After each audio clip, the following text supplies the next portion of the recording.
Price lord. ಕರ್ತನಾದ ಯೇಸುವಿನ ನಾಮದಲ್ಲಿ ಪುನರಾವರ್ತಿ ನಿಮ್ಮೆಲ್ಲರನ್ನ ದೇವರ ವಾಕ್ಯ ಧ್ಯಾನಕ್ಕೋಸ್ಕರ ಸ್ವಾಗತವನ್ನು ಮಾಡುವಂಥವರಾಗಿದ್ದೇವೆ. ಪ್ರಿಯ ಸಹೋದರ ಸಹೋದರಿಯರೇ, ಕಳೆದ ನಾವು ವಿಡಿಯೋದಲ್ಲಿ ರಕ್ಷಣೆ ಅಂತ ಹೇಳಿದ್ರೆ, ಸಾಲ್ವೇಷನ್ ಅಂತ ಹೇಳಿದ್ರೆ ಏನು ಅಂತೇಳಿ ನಾವು ಇಂಟ್ರಡಕ್ಷನ್ ಆಗಿ ಕೆಲವು ಸಂಗತಿಗಳನ್ನು ನಿಮ್ಮೊಂದಿಗೆ ಹಂಚಿಕೊಂಡಿದ್ದೆವು ದೇವರ ವಾಕ್ಯದ ಆಧಾರದಲ್ಲಿ. ಈ ದಿನ ನಾವು ಅದನ್ನು ಕಂಟಿನ್ಯೂ ಮಾಡಲು ಬಯಸುವಂಥವರಾಗಿದ್ದೇವೆ. ರಕ್ಷಣೆ ಅಂತ ಹೇಳಬೇಕಾದ್ರೆ ನಾವು ನೀವು ಹೇಳಿದ್ವಿ, ಗ್ರೀಕ್ ಪದದ ಅರ್ಥ ಏನು ಅಂತ ಹೇಳಿದ್ರೆ ಇದು ಬಿಡುಗಡೆಯಾಗಿರುವಂಥದ್ದಾಗಿದೆ, ತಪ್ಪಿಸಿಕೊಳ್ಳುವುದು, ಕಾಪಾಡುವುದು ಎಂಬ ಅರ್ಥಗಳನ್ನು ಕೊಡುವಂಥದ್ದಾಗಿದೆ ಅಂತೇಳಿ ನಾವು ನಿಮ್ಮೊಂದಿಗೆ ಹಂಚಿಕೊಂಡಿದ್ದೆವು. ಸೊ ಯಾವುದರಿಂದ ಬಿಡುಗಡೆ, ಯಾವುದರಿಂದ ತಪ್ಪಿಸಿಕೊಳ್ಳುವುದು, ಯಾವುದರಿಂದ ಕಾಪಾಡುವಂಥದ್ದು, ಈ ಸಂಗತಿಗಳನ್ನು ಸಹ ನಾವು ಈ ಭಾಗದಲ್ಲಿ ನಾವು ನಿಮ್ಮೊಂದಿಗೆ ಹಂಚಿಕೊಳ್ಳಲು ಬಯಸುವಂಥವರಾಗಿದ್ದೇವೆ. ನಾವು ನೋಡ್ತೇವೆ, ಈ ರಕ್ಷಣೆ ವಿಷಯವಾಗಿ ನಾವು ದೇವರ ವಾಕ್ಯದ ಆಧಾರದಲ್ಲಿ ಧ್ಯಾನ ಮಾಡುವಾಗ ಈ ರಕ್ಷಣೆಯನ್ನು ನೀಡಿದಂಥ ಕೆಲವು ಸಂಗತಿಗಳು ಸಹ ಇರುವಂಥದ್ದಾಗಿದೆ. ರಕ್ಷಣೆಯನ್ನು ನೀಡದೇ ಇರುವಂಥ ಸಂಗತಿಗಳು ಅಂದರೆ ಯಾವುದು ರಕ್ಷಣೆ ನೀಡಲ್ಲ ಅಂತ ನೋಡುವಾಗ ನಾವು ನೋಡ್ತೇವೆ, ನೀವು ಧಾರ್ಮಿಕ ಭಕ್ತಿಯನ್ನು ತೋರಿಸುವುದು ಏನಾಗಿದೆ, ಅದು ರಕ್ಷಣೆಯನ್ನು ನೀಡೋದಿಲ್ಲ. ನೋಡ್ರಿ, ಧಾರ್ಮಿಕವಾಗಿ ಭಕ್ತಿ ಏನಿದೆ, ಧಾರ್ಮಿಕವಾಗಿ ಭಕ್ತಿನ ತೋರಿಸುವಂಥದ್ದು ಇದು ರಕ್ಷಣೆಯನ್ನು ನೀಡೋದಿಲ್ಲ. ನಾವು ಇದಕ್ಕೆ ಆಧಾರವಾಗಿ ವಾಕ್ಯಗಳನ್ನು ಸಹ ನಾವು ನಿಮ್ಮೊಂದಿಗೆ ಹಂಚಿಕೊಳ್ಳುವಂಥವರಾಗಿದ್ದೇವೆ. ಅದಾದಂತ ನೋಡುವಾಗ, ಒಂದು ವೇಳೆ ದಾನ ಧರ್ಮ ನೀವು ಮಾಡ್ತಿತ್ತು ಅಂತ ಹೇಳಿದ್ರು,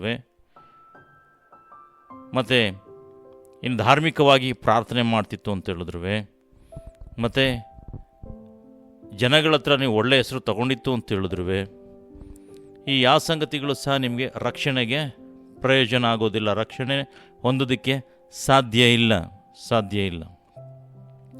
ನೀವು ನೋಡ್ರಿ, ಅಪೊಸ್ತಲ ಕೃತ್ಯಗಳು ನೋಡಬೇಕಾದ್ರೆ, ಬುಕ್ ಆಫ್ ಆ್ಯಕ್ಟ್ಸ್ ಅಪೊಸ್ತಲ ಕೃತ್ಯಗಳು ನೋಡಬೇಕಾದ್ರೆ ನೀವು 10ನೇ ಅಧ್ಯಾಯಕ್ಕೆ ಬಂತು ಅಂತ ಹೇಳಿದ್ರೆ, ಬುಕ್ ಆಫ್ ಆ್ಯಕ್ಟ್ಸ್ ಅಪೊಸ್ತಲ ಕೃತ್ಯಗಳು 10ನೇ ಅಧ್ಯಾಯ, ಇಲ್ಲ ನೋಡಬೇಕಾದ್ರೆ ಇಲ್ಲಿ ಕೊರ್ನೇಲನೆಂಬುವನನ್ನ ಕುರಿತು ದೇವರ ವಾಕ್ಯದಲ್ಲಿ ಬರೆದಿದೆ. ಈ ಕೊರ್ನೇಲೆಂಬುವನು ಯಾರು ಅಂತ ನೋಡಬೇಕಾದ್ರೆ, ಇವನು ದೇವರಿಗೆ ಭಯಪಡೋನಾಗಿದ್ದ, ಮತ್ತು ಒಳ್ಳೆ ಹೆಸರುಗಳನ್ನು ಸಹ ತೆಗೆದುಕೊಂಡುವಂಥ ವ್ಯಕ್ತಿಯಾಗಿದ್ದ. ಇವನು ದಾನ ಧರ್ಮಗಳನ್ನು ಸಹ ಮಾಡುವಂಥವನಾಗಿದ್ದ. ಇವನು ಪ್ರಾರ್ಥನೆ ಸಹ ಮಾಡುವಂಥವನಾಗಿದ್ದ. ಸೊ ದೇವರಲ್ಲಿ ಭಯಭಕ್ತಿಯುಳ್ಳನಾಗಿದ್ದ ಅಂತ ಸಹ ದೇವರ ವಾಕ್ಯದಲ್ಲಿ ಬರೆದಿದೆ. ಆದರೆ ಇದು ಯಾವುದೂ ಸಹ ಆತನಿಗೆ ರಕ್ಷಣೆಯನ್ನು ತಗೊಂಡು ಬರೋದಿಲ್ಲ. ಮತ್ತು ಅಪೊಸ್ತಲ ಕೃತ್ಯಗಳು 10ನೇ ಅಧ್ಯಾಯ 22ನೇ ವಾಕ್ಯ ನೋಡಬೇಕಾದ್ರೆ, ಆತನು ಯಹೂದ್ಯ ಜನರಲ್ಲಿ ಒಳ್ಳೆಯ ಹೆಸರನ್ನು ಸಹ ಹೊಂದಿದ್ದ ಅಂತ ದೇವರ ವಾಕ್ಯ ಕೇಳುವಂಥದ್ದಾಗಿದೆ. ಹಾಗಾಗಿ ನೀವು ಸಭೆಯಲ್ಲಿ ಇಲ್ಲ ಯಾವುದೇ ಚರ್ಚ್ಗಳಾಗಿರ್ಬೋದು, ಯಾವುದೋ ದೊಡ್ಡ ಸಭೆಗಳಾಗಿರ್ಬೋದು, ಇದರಲ್ಲಿ ನಿಮ್ಮ ಹೆಸರು ಇದ್ದರೆ ಮಾತ್ರ ನೀವು ರಕ್ಷಣೆ ಹೊಂದಿದ್ದೀರಾ ಅಂತೇಳಿ ಅದರ ಅರ್ಥ ಅಲ್ಲ. ಹಾಲೆಲೂಯ. ಸೊ ನಾವು ನೋಡ್ತೇವೆ, ಹಾಗಾದರೆ ಇನ್ನು ರಕ್ಷಣೆ ಯಾವಾಗ ಹೊಂದಿದ ಅಂತ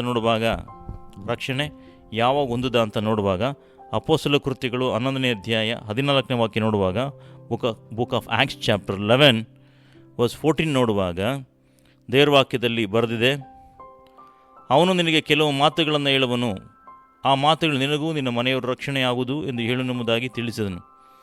ನಾವು ನೋಡ್ತೇವೆ ಯಾವ ರೀತಿಯಾಗಿ ಒಬ್ಬ ದೇವದೂತ ಇಲ್ಲಿ ಯಾವ ರೀತಿಯಾಗಿ ರಕ್ಷಣೆ ಆಗುತ್ತದೆ ಅಂತೇಳಿ ನಾವು ಹೇಳೋದನ್ನು ನೋಡ್ತೇವೆ. ನೋಡ್ರಿ, ಅಪೊಸ್ತಲರು 11ನೇ ಅಧ್ಯಾಯ 13ನೇ ವಾಕ್ಯದಲ್ಲಿ ಬರ್ದೆ ನೋಡ್ರಿ, ಆ ಮನುಷ್ಯನ ಮನೆಯೊಳಗೆ ನಾವು ಸೇರಲು ಅವನು ನಮಗೆ ಒಬ್ಬ ದೇವದೂತನು ನನ್ನ ಮನೆಯಲ್ಲಿ ನಿಂತಿರುವುದನ್ನು ಕಂಡೆನು. ಆ ದೂತನು, ನಿನ್ನ ಯೊಪ್ಪಕ್ಕೆ ಕಳುಹಿಸಿ ಪೇತ್ರನೆನಿಸಿಕೊಳ್ಳುವ ಸೀಮೋನನ್ನು ಕರೆಸು, ಅವನು ನಿನಗೆ ಕೆಲವು ಮಾತುಗಳನ್ನು ಹೇಳುವನು, ಆ ಮಾತುಗಳು ನಿನಗೂ ನಿನ್ನ ಮನೆಯವರೆಲ್ಲರೂ ರಕ್ಷಣೆಯಾಗುವುದು ಎಂದು ಹೇಳಿದನೆಂಬುದಾಗಿ ತಿಳಿಸಿದನು. Praise God, hallelujah. ಸೊ ಹಾಗಾಗಿ ನಾವು ನೋಡ್ತೇವೆ ದೇವರ ವಾಕ್ಯದಲ್ಲಿ ರಕ್ಷಣೆ ಯಾವ ರೀತಿಯಾಗಿ ಬರುವಂಥದ್ದಾಗಿದೆ, ರಕ್ಷಣೆ ಅಂತ ಹೇಳಿದ್ರೆ ಏನು ಅಂತೇಳಿ ದೇವರ ವಾಕ್ಯದಲ್ಲಿ ಆಧಾರದಲ್ಲಿ ನಾವು ನಿಮಗೆ ಬೋಧಿಸ್ತಾ ಇದ್ದೇವೆ. ಈ ರಕ್ಷಣೆ ಹೊಂದೋದಕ್ಕೆ ಕೆಲವರು ಏನು ಮಾಡ್ತಾರೆ ಅಂತ ಹೇಳಿದ್ರೆ, ನೆಪಗಳನ್ನು ಸಹ ಕೊಡ್ತಾರೆ. ನೆಪಗಳನ್ನು ನೋಡಬೇಕಾದ್ರೆ ರಕ್ಷಣೆ ಹೊಂದೋದಕ್ಕೆ ಬಹಳ ಪ್ರಯಾಸ ಪಡಬೇಕು, ಬಹಳ ಸ್ಟ್ರಗಲ್ ಮಾಡಬೇಕು, ಬಹಳ ಸ್ಟ್ರಗಲ್ ಮಾಡಬೇಕು ಅಂತೇಳಿ ಅವರು ಹೇಳೋದನ್ನು ನೋಡ್ತೀವಿ. ಆದರೆ ದೇವ್ರ ವಾಕ್ಯ ಏನು ಹೇಳುತ್ತೆ ಅಂತ ನೋಡುವಾಗ ರೋಮನ್ಸ್ ಚಾಪ್ಟರ್ 1:16 ನೋಡುವಾಗ, ರೋಮನ್ಸ್ ಚಾಪ್ಟರ್ 1:16, ರೋಮಾಪುರದವರು ಬರೆದ ಪತ್ರಿಕೆ, ಬುಕ್ ಆಫ್ ರೋಮನ್ಸ್, ರೋಮಾಪುರದ ಬರೆದ ಪತ್ರಿಕೆ 1ನೇ ಅಧ್ಯಾಯ 16ನೇ ವಾಕ್ಯ ನೋಡುವಾಗ, ಬುಕ್ ಆಫ್ ರೋಮನ್ಸ್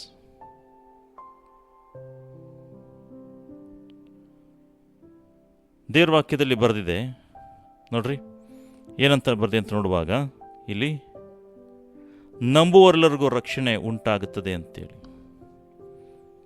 ದೇವ್ರ ವಾಕ್ಯ ಹೇಳುತ್ತೆ. ಯಾರೆಲ್ಲ ರಕ್ಷಣೆ ಹೊಂತಾರೆ ಅಂತ ನೋಡುವಾಗ, ಯಾರೆಲ್ಲ ರಕ್ಷಣೆ ಹೊಂತಾರೆ ಅಂತ ನೋಡುವಾಗ, ಯಾರೆಲ್ಲ ನಂಬ್ತಾರೋ ಆ ಸುವಾರ್ತೆಯು ದೇವರ ಬಲಸ್ವರೂಪವಾಗಿದ್ದು ಮೊದಲು ಯಹೂದ್ಯರಿಗೆ ಆಮೇಲೆ ಗ್ರೀಕರಿಗೆ ಅಂತೂ ನಂಬುವರೆಲ್ಲರಿಗೂ ರಕ್ಷಣೆ ಉಂಟು ಮಾಡುವಂಥದ್ದಾಗಿದೆ ಅಂತೇಳಿ ದೇವರ ವಾಕ್ಯದಲ್ಲಿ ಬರೆದಿದೆ. ಅದರರ್ಥ ದೇವರ ಸುವಾರ್ತೆಯ ವಿಷಯವನ್ನು ಯಾರು ನಂಬ್ತಾರೋ ಅವರಿಗೆ ರಕ್ಷಣೆ ಉಂಟಾಗುವಂಥದ್ದಾಗಿದೆ ಅಂತೇಳಿ ದೇವರ ವಾಕ್ಯದಲ್ಲಿ ಸ್ಪಷ್ಟವಾಗಿ ಬರೆದಿರೋದನ್ನು ನಾವು ನೋಡ್ತೇವೆ. ಹಲ್ಲೆಲೂಯಾ. ಸೊ ಪ್ರಯಾಸ ಪಡಬೇಕು ಅನ್ನೋದೇನಿಲ್ಲ, ಏನೋ ಪ್ರಯಾಸ ಪಡಬೇಕು ಅಂತೇಳಿ ದೇವ್ರ ವಾಕ್ಯದಲ್ಲಿ ಬರೆದಿಲ್ಲ. ನಂಬುವರಲ್ಲೂ ರಕ್ಷಣೆ ಉಂಟಾಗುತ್ತದೆ ಅಂತೇಳಿ ನೀವು ನಂಬಿದ್ರೆ ಖಂಡಿತವಾಗಿ ರಕ್ಷಣೆ ಉಂಟಾಗುವಂಥದ್ದಾಗಿದೆ. ಎಲ್ಲಿ ತನಕ ನಂಬಬೇಕು ಅಂತೇಳಿ ಕಡೆ ಉಸಿರಿನವರೆಗೂ, ಕಡೆಯವರೆಗೆ ತಾಳುವವನು ರಕ್ಷಣೆ ಹೊಂದ್ತಾರೆ ಅಂತೇಳಿ ನಾವು ಕಳೆದ ವಿಡಿಯೋದಲ್ಲಿ ಹೇಳಿದ್ದೇವೆ. ನಾವು ಎರಡನೇದಾಗಿ ನೋಡಬೇಕಾದ್ರೆ ಕೆಲವ್ರು ಏನು ಮಾಡ್ತಾರೆ ಅಂತ ಹೇಳಿದ್ರೆ, ನಾವು ಧರ್ಮ ಕಾರ್ಯಗಳನ್ನ ಮಾಡಿದ್ರೆ ಸಾಕು, ಒಳ್ಳೆನ ನಡ್ಕೊಂಡ್ರೆ ಸಾಕು ಅಂತೇಳಿ ಹೇಳ್ತಾರೆ. ಆದರೆ ದೇವರ ದೃಷ್ಟಿಯಲ್ಲಿ ಧರ್ಮ ಕಾರ್ಯಗಳಿಲ್ಲ ಅಂತ ಹೇಳಿದ್ರೆ ಇದು ಹೊಲೆಯ ಬಟ್ಟೆ ಅಂತಿದೆ ಅಂತೇಳಿ ದೇವರ ವಾಕ್ಯದಲ್ಲಿ ಬರೆದಿದೆ. ಓಕೆ, ಸೊ ದಾನ ಧರ್ಮಗಳು ಅಂತ ಹೇಳಬೇಕಾದ್ರೆ ದುಡ್ಡಿರೋರು ಮಾಡ್ತಾರೆ, ಯಾಕಂದರೆ ದುಡ್ಡಿಲ್ಲದೆ ಇರೋರು ಅವ್ರ ರಕ್ಷಣೆ ಹೊಂದಬಾರ್ದಾ? ದುಡ್ಡು ಹೊಂದಿರೋರು ಮಾತ್ರ ದಾನ ಧರ್ಮ ರಕ್ಷಣೆ ಹೊಂದಬೇಕಾ? ಇಲ್ಲ. ಅದಕ್ಕೆ ಹೇಳೋದು ದೇವರು ಪಕ್ಷಪಾತಿ ಅಲ್ಲ, ದೇವರು ನೀತಿ ಸ್ವರೂಪನು, ದೇವರು ನ್ಯಾಯಸ್ಥನು ಅಂತ ಅದಕ್ಕೆ ಹೇಳುವಂಥದ್ದು. ಅದಕ್ಕೆ ದೇವರ ವಾಕ್ಯದಲ್ಲಿ ಸ್ಪಷ್ಟವಾಗಿ ಬರೆದಿದೆ. ಸೊ ಕೇವಲ ದಾನ ಧರ್ಮಗಳು ಮಾಡೋದು ಒಳ್ಳೆಯದೇ, ದಾನ ಧರ್ಮ ಮಾಡೋದು ಕೆಟ್ಟದ್ದು ಅಂತ ಹೇಳ್ತಿಲ್ಲ. ಆ ದಾನ ಧರ್ಮಗಳನ್ನು ಮಾಡಿದ್ರೆ ಮಾತ್ರನೇ ರಕ್ಷಣೆ ಅಂತೇಳಿ ದೇವರ ವಾಕ್ಯದಲ್ಲಿ ಬರೆದಿಲ್ಲ. ಹಲ್ಲೆಲೂಯಾ. ಸೊ ಕೆಲವರು ಹೇಳ್ತಾರೆ ಏನು ದಾನ ಧರ್ಮ ಮಾಡಿಬಿಟ್ರೆ ನಾವು ರಕ್ಷಣೆ ಅಂತ. ಇಲ್ಲ, ದೇವರ ವಾಕ್ಯದಲ್ಲಿ ಅದನ್ನು ಬರೆದಿಲ್ಲ. ನಾವು ಮೂರನೇ ನೋಡಬೇಕಾದ್ರೆ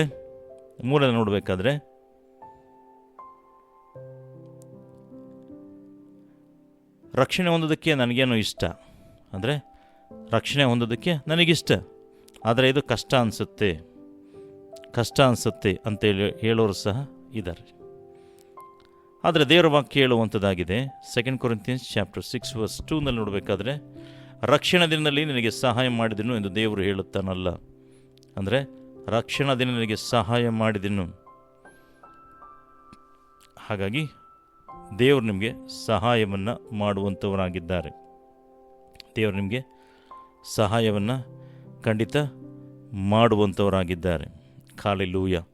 ಸೊ ಇನ್ನು ಕೆಲವರು ಏನು ಮಾಡ್ತಾರೆ ಅಂತ ಹೇಳಿದ್ರೆ, ನಾನು ರಕ್ಷಣೆ ಹೊಂತು ಅಂತೇಳಿ ಸಾಲ್ವೇಷನ್ ಯೇಸು ಸ್ವಾಮಿನ ಸ್ವಂತ ರಕ್ಷಣೆ ಸ್ವೀಕಾರ ಮಾಡಿದ್ರೆ ನನಗೆ ಇಷ್ಟ ಆಗಿಲ್ಲದೆ ಇರೋದನ್ನೆಲ್ಲ ಬಿಡಬೇಕಲ್ಲ. ನನಗೇನು ಇಷ್ಟಪಡ್ತೀನಿ, ನನಗೇನೇನು ದುರಭ್ಯಾಸಗಳಿದೆ, ಇಲ್ಲ ಅಂತ ಹೇಳಿದ್ರೆ ನಾನು ಏನೇನು ಕೆಟ್ಟ ಕಾರ್ಯಗಳನ್ನ ಮಾಡ್ತಾಯಿದ್ದೀನಿ, ಇಲ್ಲ ನಾನು ಯಾವ ರೀತಿ ನನ್ನ ಲೈಫ್ ಏನಿದೆ, ನಾನು ಹೆಂಗೆ ಬೇಕಾದ್ರೂ ಜಾಲಿಯಾಗಿರ್ತೀನಿ, ನಾನು ಬಿಡಬೇಕಾಗುತ್ತಲ್ಲ ಅಂತ ಹೇಳೋರು ಸಹ ಇದ್ದಾರೆ. ಎಸ್, ದೇವರ ವಾಕ್ಯದಲ್ಲಿ ಸ್ಪಷ್ಟವಾಗಿ ಬರೆದಿದೆ. ಯಾಕಂತ ಹೇಳಿದ್ರೆ ಯಾರು ಸಹ ಇಬ್ಬರು ಯಜಮಾನರಿಗೆ ಸೇವೆ ಮಾಡೋದಕ್ಕಾಗಲ್ಲ ಅಂತೇಳಿ ಮ್ಯಾಥ್ಯೂ ಚಾಪ್ಟರ್ 6:24. ಹಾಗಾಗಿ ಒಂದು ಸಾರಿ ಯೇಸು ಸ್ವಾಮಿನ ಸ್ವಂತ ರಕ್ಷಣೆ ಸ್ವೀಕಾರ ಮಾಡ್ಕೊಂಡಾದ್ಮೇಲೆ ದೇವರೇನು ಹೇಳ್ತಾರೋ ಅದಕ್ಕೆ ನಾವು ವಿಧೇಯತೆಯನ್ನು ತೋರಿಸ್ಬೇಕು. ದೇವರ ಚಿತ್ತ ಅನುಸಾರವಾಗಿ ನಾವು ನಡೆಯಲೇಬೇಕಾಗುತ್ತೆ.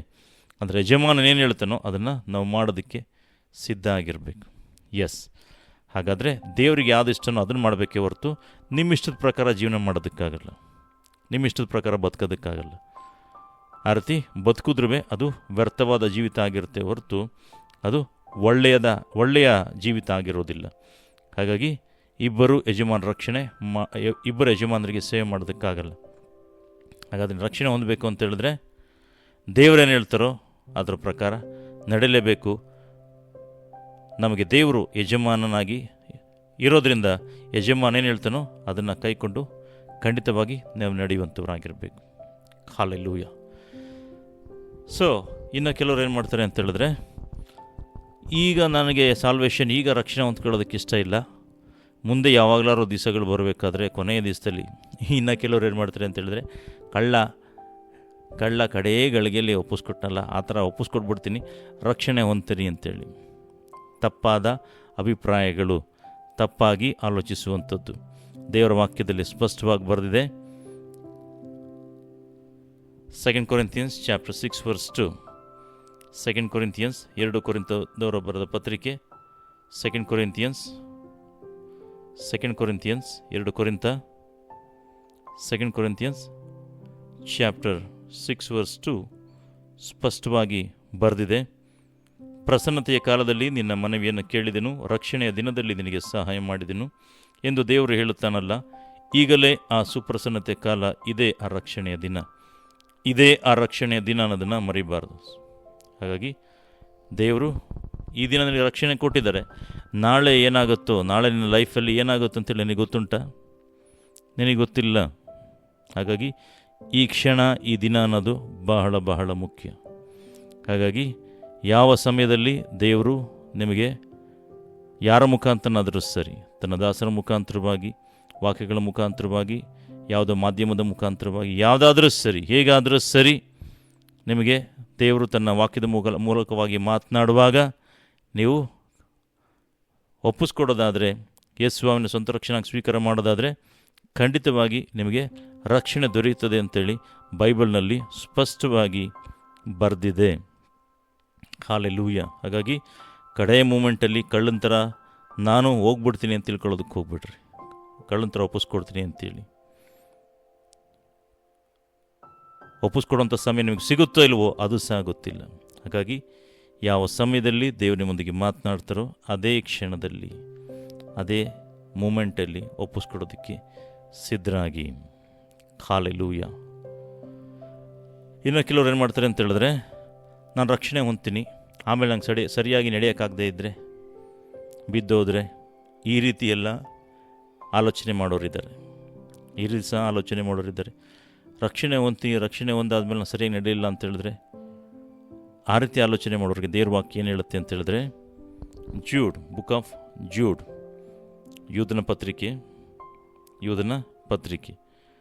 ಯೂದನ ಪುಸ್ತಕ ನೋಡಬೇಕಾದ್ರೆ ಬುಕ್ ಆಫ್ ಜೂಡ್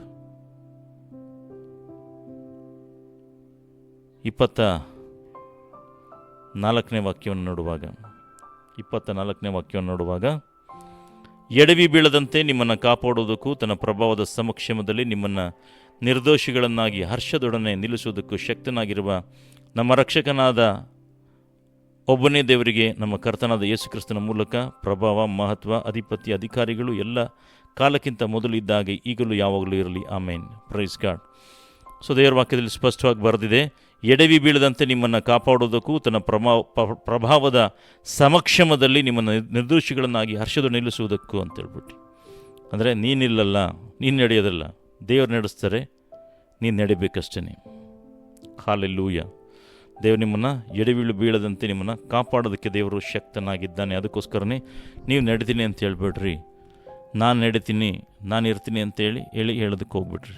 ದೇವರು ನಡೆಸುವಂಥವನಾಗಿದ್ದಾನೆ. ದೇವರು ನಿಮ್ಮನ್ನು ಎಡವಿ ಬೀಳದಂತೆ ಕಾಪಾಡಲು ದೇವರು ಶಕ್ತನಾಗಿದ್ದಾನೆ. ಹಾಗಾಗಿ ನೀವು ಮಾಡಬೇಕಾಗಿರೋಂಥ ಕಾರ್ಯ ಇಷ್ಟೇ, ನೀವು ದೇವ್ರಿಗೆ ಒಪ್ಪಿಸ್ಕೊಟ್ರೆ ದೇವ್ರು ನಡೆಸುವಂಥವ್ರು. ಹಾಲೆಲೂಯ. ಪ್ರಿಯ ಸೋದರ ಸೋದರಿಯ, ರಕ್ಷಣೆ ಅಂತ ಹೇಳಿದ್ರೆ ನಾವೇನು ಅಂತೇಳಿ ದೇವರ ವಾಕ್ಯದ ಆಧಾರದಲ್ಲಿ ನಾವು ನಿಮಗೆ ತಿಳಿಸ್ತಾ ಇದ್ದೇವೆ. ನಾವು ಫೈನಲ್ ಆಗಿ ನೋಡುವಾಗ ಈ ರಕ್ಷಣೆ ಅಂತ ಹೇಳಬೇಕಾದ್ರೆ ನಾವು ನೋಡ್ತೇವೆ, ನಮ್ಮ ಪಾಪದಿಂದ ದೇವರು ನಮ್ಮನ್ನು ಬಿಡಿಸಿ ಕಾಯುವಂಥವನಾಗಿದ್ದಾನೆ. Book of Matthew chapter 1 verse 20 ನೋಡಬೇಕಾದ್ರೆ, ಆತನೇ ತನ್ನ ಜನರನ್ನು ಅವರ ಪಾಪಗಳಿಂದ ಬಿಡಿಸಿ ಕಾಯುವನು ಅಂತೇಳಿ ನಮ್ಮ ಪಾಪದಿಂದ ಬಿಡಿಸುವಂಥದ್ದು. ರಕ್ಷಣೆ ಅಂತ ಹೇಳಬೇಕಾದ್ರೆ ನಮ್ಮ ಪಾಪದಿಂದ ಬಿಡಿಸಿ ಕಾಯುವಂಥದ್ದು.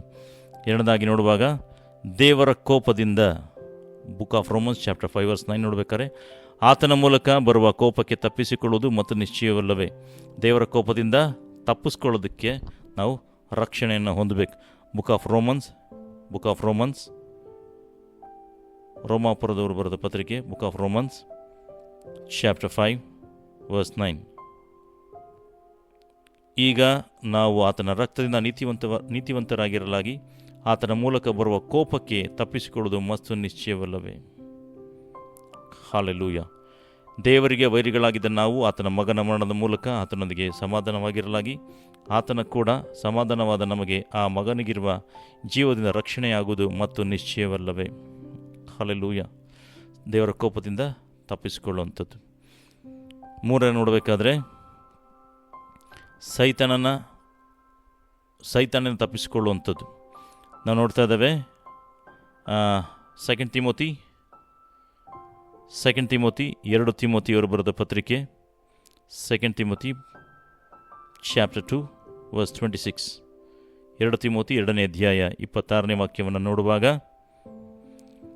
ಸೈತಾನನ ಉರುಳಿಗೆ ಬಿದ್ದವರಾದ ಇವರು ಒಂದು ವೇಳೆ ತಪ್ಪಿಸಿಕೊಂಡು ದೇವರ ಚಿತ್ತವನ್ನು ಅನುಸರಿಸುವುದಕ್ಕೆ ಸ್ವಸ್ಥ ಚಿತ್ತರಾದರು.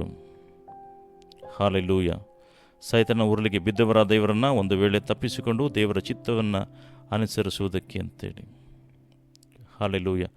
ಅಂದರೆ ಸೈತಾನನ ಉರುಳಿಗೆ ಸಿಗಾಕೊಂಡಿದ್ದರು, ಅವರು ಒಂದು ವೇಳೆ ತಪ್ಪಿಸಿಕೊಂಡು ದೇವರ ಚಿತ್ತವನ್ನು ಅನುಸರಿಸೋದಕ್ಕೆ ಸ್ವಸ್ಥ ಚಿತ್ತರಾದರು ಅಂತೇಳಿ.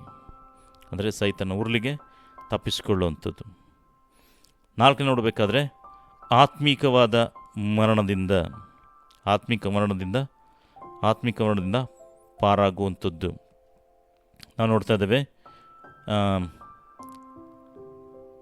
ಬುಕ್ ಆಫ್ ಜಾನ್, ಯೋಹನ ಬರೆದ ಸುವಾರ್ತೆ 5ನೇ ಅಧ್ಯಾಯ, book of John chapter 5 verse 24.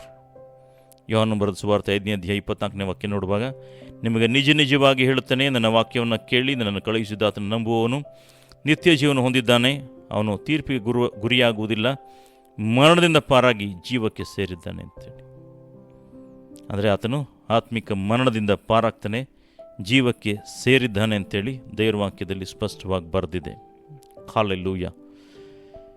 5ನೇದಾಗಿ ನೋಡಬೇಕಾದ್ರೆ ಪಾಪದ ಶಿಕ್ಷೆಯಿಂದ ಬಿಡುಗಡೆ. ಶಿಕ್ಷೆಯಿಂದ ಬಿಡುಗಡೆ. ಬುಕ್ ಆಫ್ ಜಾನ್, ಯೋಹನನು ಬರೆದ ಸುವಾರ್ತೆ 8ನೇ ಅಧ್ಯಾಯ 11ನೇ ವಾಕ್ಯ ನೋಡುವಾಗ, book of John chapter 8 verse 11 ನೋಡುವಾಗ, ಯೇಸು ಆಕೆಗೆ, ನಾನು ನಿನಗೆ ಶಿಕ್ಷೆ ವಿಧಿಸುವುದಿಲ್ಲ, ಹೋಗು, ಇನ್ನು ಮೇಲೆ ಪಾಪ ಮಾಡಬೇಡ ಎಂದು ಹೇಳಿದನು. ಹಾಲೆಲೂಯ. ಸೊ ಪಾಪದ ಶಿಕ್ಷೆಯಿಂದ ದೇವರೇನು ಮಾಡ್ತಾರೆ? ಬಿಡುಗಡೆಯನ್ನು ಕೊಡುವಂಥವರಾಗಿದ್ದಾರೆ. ಹಾಲೆಲೂಯ. ಮತ್ತು ನಿತ್ಯ ನರಕದಿಂದ ದೇವರೇನು ಮಾಡ್ತಾರೆ? ರಕ್ಷಿಸುವಂಥವರಾಗಿದ್ದಾರೆ. ಯೂದನ ಬರೆದ ಪತ್ರಿಕೆ, ಯೂದ 1ನೇ ಅಧ್ಯಾಯ 23ನೇ ವಾಕ್ಯದಲ್ಲಿ ಬರೆದಿದೆ, ಅವರನ್ನು ಬೆಂಕಿಯ ಬಾಯೊಳಿಂದ ಎಳಕೊಂಡು ರಕ್ಷಿಸಿರಿ, ಕೆಲವರನ್ನು ಭಯಯುಕ್ತರಾಗಿ ಕರುಣಿಸಿರಿ, ಹೊಲಸು ನಡತೆಯಿಂದ ಮೈಲಿಗೆಯಾದ ಅವರ ಅಂಗಿಗಳನ್ನು ಅಸಹಿಸಿರಿ. ನಾವು ನೋಡ್ತೇವೆ, ಅವರನ್ನು ಬೆಂಕಿಯ ಬಾಯೊಳಿಂದ ಎಳ್ಕೊಂಡು ರಕ್ಷಿಸಿರಿ ಅಂತೇಳಿ. ಅದರ ಅರ್ಥ ನಿತ್ಯ ನರಕದಿಂದ ಏನು ಮಾಡ್ತಾರೆ? ಪಾರಾಗಿ ರಕ್ಷಣೆಗೆ ಬರಲಿ, ಅವರು ರಕ್ಷಿಸಲ್ಪಡಲಿ ಅಂತೇಳಿ ದೇವರು ಆಶಿಸುವಂಥವರಾಗಿದ್ದಾರೆ. 7ನೇದಾಗಿ ನೋಡಬೇಕಾದ್ರೆ ಬುಕ್ ಆಫ್ ಜಾನ್, ಯೋಹನ ಬರೆದ ಸುವಾರ್ತೆ 3ನೇ ಅಧ್ಯಾಯ, book of John chapter 3 verse 17. 3ನೇ ಅಧ್ಯಾಯ 17ನೇ ವಾಕ್ಯದಲ್ಲಿ ಬರೆದಿದೆ, ದೇವರು ತನ್ನ ಮಗನ ಮುಖಾಂತರ ಲೋಕಕ್ಕೆ ರಕ್ಷಣೆಯಾಗಬೇಕೆಂದು ಆತನನ್ನು ಕಳುಹಿಸಿಕೊಟ್ಟನೇ ಹೊರತು ತೀರ್ಪು ಮಾಡುವುದಕ್ಕಾಗಿ ಕಳಿಸಲಿಲ್ಲ. ಅಂದರೆ ಲೋಕಕ್ಕೆ ರಕ್ಷಣೆಯಾಗಬೇಕೆಂದು ಯೇಸುಸ್ವಾಮಿನ ಕಳಿಸ್ಕೊಟ್ಟಿದ್ದರೆ ಹೊರತು ತೀರ್ಪು ಮಾಡೋದಕ್ಕೆ ಕಳಿಸಲಿಲ್ಲ ಅಂತ ದೇವರ ವಾಕ್ಯದಲ್ಲಿ ಬರೆದಿದೆ. ಸೊ ಲೋಕಕ್ಕೆ ರಕ್ಷಣೆಯಾಗಬೇಕೆಂದು. ಹಾಲೆಲೂಯ. ಪ್ರಿಯ ಸಹೋದರ ಸಹೋದರಿಯರೇ, ರಕ್ಷಣೆ ಅಂತ ಹೇಳಿದ್ರೆ ಏನು? ರಕ್ಷಣೆ ಅರ್ಥ ಏನು? ಯಾಕೆ ರಕ್ಷಣೆ ಬೇಕಾಗಿದೆ? ರಕ್ಷಣೆ ಹೊಂದೋದಕ್ಕೆ ಏನು ಮಾಡಬೇಕು ಅಂತೇಳಿ ನಾವು ದೇವರ ವಾಕ್ಯದ ಆಧಾರದಲ್ಲಿ ಇದುವರೆಗೂ ನಿಮಗೆ ಬೋಧನೆಯನ್ನು ಮಾಡಿದ್ದೇವೆ. ನಿರ್ಧಾರ ತೆಗೆದುಕೊಳ್ಳುವಂಥ ಸಮಯ ಇದಾಗಿದೆ. ನಿಮಗೆ ರಕ್ಷಣೆ ಬೇಕು ಅಂತ ಹೇಳಿದ್ರೆ ಖಂಡಿತವಾಗಿ ದೇವರ ಉಚಿತಾರ್ಥ ವರ ಆಗಿರುವಂಥದ್ದಾಗಿದೆ. ಹಾಗಾಗಿ ರಕ್ಷಣೆ ಇದು ದೇವರಿಂದಲೇ ಬರುವಂಥದ್ದು. ಹಾಲೆಲೂಯ. ದೇವರ ವಾಕ್ಯ ಹೇಳುವಂಥದ್ದಾಗಿದೆ. ಬುಕ್ ಆಫ್ ಐಸಾಯ ಚಾಪ್ಟರ್ 55 ವರ್ಸ್ 6, ಯೆಶಾಯ ಗ್ರಂಥ 55ನೇ ಅಧ್ಯಾಯ 6ನೇ ವಾಕ್ಯದಲ್ಲಿ, ಕರ್ತನು ಸಿಕ್ಕುವ ಕಾಲದಲ್ಲಿ ಆತನನ್ನು ಆಶ್ರಯಿಸಿರಿ, ಆತನ ಸಮೀಪದಲ್ಲಿರುವಾಗ ಆತನಿಗೆ ಬಿನ್ನಹ ಮಾಡಿರಿ ಅಂತೇಳಿ. ಹಾಲೆಲೂಯ. ಸೊ ಹಾಗಾಗಿ ರಕ್ಷಣೆ ಅನ್ನೋದು ಇದು ಉಚಿತಾರ್ಥವಾದಂಥ ವರ ಆಗಿರುವಂಥದ್ದಾಗಿದೆ. ಹಾಗಾಗಿ ದೇವರು ಎಲ್ಲರೂ ಸಹ ರಕ್ಷಣೆಗೆ ಬರಬೇಕು ಅಂತೇಳಿ ದೇವರು ಬಯಸುವಂಥ ದೇವರಾಗಿದ್ದಾರೆ. ಸೊ ರಕ್ಷಣೆ ಅಂತೇಳಿದ್ರೆ ಏನು, ರಕ್ಷಣೆ ಯಾಕೆ ಬೇಕಾಗಿದೆ, ರಕ್ಷಣೆಗೆ ಕೆಲವರು ನೆಪಗಳೇನು ಹೇಳ್ತಾರೆ, ರಕ್ಷಣೆಯನ್ನು ಹೊಂದೋದಕ್ಕೆ ಏನು ಅಡ್ಡಿಯಾಗಿದೆ, ಯಾವ ರೀತಿಯಾಗಿ ನಾವು ರಕ್ಷಣೆ ಹೊಂದ್ಕೊಳ್ಬೋದು ಅಂತೇಳಿ ದೇವರ ವಾಕ್ಯದ ಆಧಾರದಲ್ಲಿ ನಿಮಗೆ ಬೋಧನೆಯನ್ನು ಮಾಡಿದ್ದೇವೆ. ಪ್ರಿಯ ಸಹೋದರ ಸಹೋದರಿಯರೇ, ಈ ಸಂದೇಶವನ್ನು ಕೇಳುತ್ತಿರುವಂಥ ಯಾರಾದರೂ ಸರಿ ಇನ್ನೂ ರಕ್ಷಣೆ ಹೊಂದಿಲ್ಲ ಅಂತ ಹೇಳಿದ್ರೆ, ದೇವರು ತಾನೇ ಈ ವಾಕ್ಯಗಳ ಮುಖಾಂತರವಾಗಿ ನಿಮ್ಮೊಂದಿಗೆ ಮಾತನಾಡಲಿ, ನಿಮ್ಮ ಆತ್ಮಗಳು ಸಹ ರಕ್ಷಿಸಲ್ಪಡಲಿ ಕರ್ತನಾದ ಯೇಸುವಿನ ನಾಮದಲ್ಲಿ. ಪುನರಾವರ್ತಿ ನಿಮ್ಮೆಲ್ಲರನ್ನ ಕರ್ತನಾದ ಯೇಸುವಿನ ನಾಮದಲ್ಲಿ ಕೇಳ್ಕೊಳ್ತಾ ಇದ್ದೇವೆ. ಯೂಟ್ಯೂಬ್ ಚಾನಲ್ ಏನಿದೆ ಇದನ್ನು ನೀವು ಯಾರು ಸಬ್ಸ್ಕ್ರೈಬ್ ಮಾಡಿಲ್ಲ ಅವರು ಸಬ್ಸ್ಕ್ರೈಬ್ ಮಾಡಿಕೊಳ್ಳಿ ಅಂತ ಕೇಳ್ಕೊಳ್ತಾ ಇದ್ದೇವೆ. ಮತ್ತು ಸಾಧ್ಯವಾದಷ್ಟು ಮಟ್ಟಿಗೆ ಈ ಸುವಾರ್ಥ ಸಂದೇಶ ಏನಿದೆ ಇದನ್ನು ನೀವು ಕೇಳ್ರಿ, ಮತ್ತು ನಿಮ್ಮ ಸ್ನೇಹಿತರು ಬಂಧುಗಳಿಗೂ ಸಹ ದೇವರ ಆತ್ಮನ ಪ್ರೇರೇಪಣೆಯಿಂದ ಯಾರಿಗೆಲ್ಲ ಇದನ್ನು ಹಂಚಬೇಕು ಅಂತೇಳಿ ಆಲೋಚನೆ ಬರುತ್ತೆ ನಿಮಗೆ, ಅವರಿಗೆಲ್ಲ ಕಳಿಸ್ಕೊಡ್ಬೇಕು ಅಂತೇಳಿ ನಾವು ಸಹ ಕೇಳ್ಕೊಳ್ಳುವಂಥವರಾಗಿದ್ದೇವೆ. ದೇವರು ಈ ವಾಕ್ಯಗಳ ಮುಖಾಂತರವಾಗಿ ನಿಮ್ಮನ್ನು ಆಶೀರ್ವಾದ ಮಾಡಲಿ. God bless you.